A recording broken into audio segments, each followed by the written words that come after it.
welcome to another week of Yes Minister. Now this week we're looking at the issue of the role of Parliament in British politics. So we've got a number of issues there, thinking about how the conduct of MPs in the House of Commons has changed over time, what's been expected of them.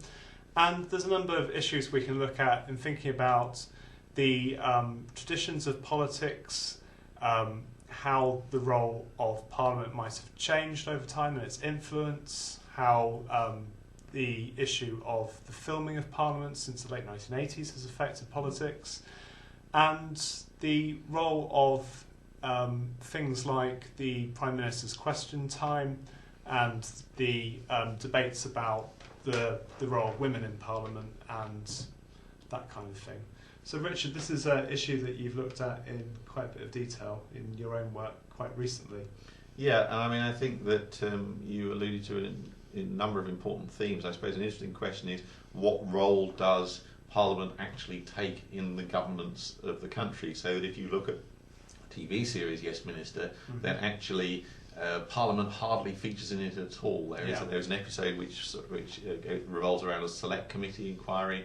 There's also a time when Hacker gets into trouble at question time and sort of promises an inquiry when he really shouldn't have done it. But generally, all the action takes place in Hacker's office or around Whitehall. Now that may be, of course, partly for the reasons of the simplicity of actually filming the programme, and that you don't need to have 650 extras when you're filming in Whitehall. But I suppose it does reflect a genuine point, I think, that the role of Parliament has changed over the course of the 20th century because the amount of business that government has had to do as the state has expanded, more and more powers ended up getting delegated to ministers, so that they had the power to make orders or change delegated legislation where they could essentially change the law with the stroke of a pen without having to consult Parliament. So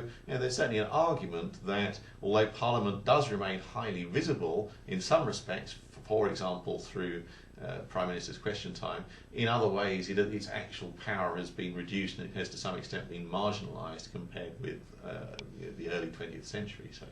Okay, so we think of the early 20th century, a lot of prominent politicians, the issue of being able to speak effectively in Parliament is seen as really important. And I also think for the Labour movement in particular, the idea of appearing to engage in a parliamentary form of behaviour is seen as really vital.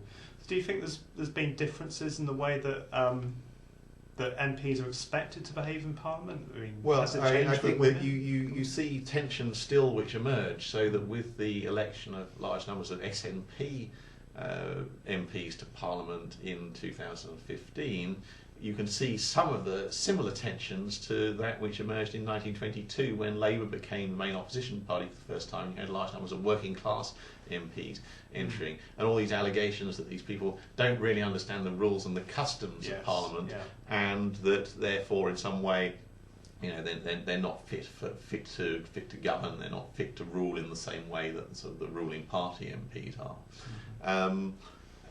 But equally, I think that, you mentioned speeches, and it's very rarely, even though, as you mentioned, that Parliament has been televised since the 1980s, it's not very often that you see an MP's speech being represented on the news. You see highlights of question time. I'm sure we can all remember sort of certain dramatic events at Prime Minister's question time. Yes, yeah. Perhaps, Madam Speaker, he would like to tell me whether he has received the support of the 50 MPs who defied his front bench over Maastricht. Madam Speaker, there's one very big difference. There's one very big difference. Oh no, there's one very big difference. I lead my party, he follows his.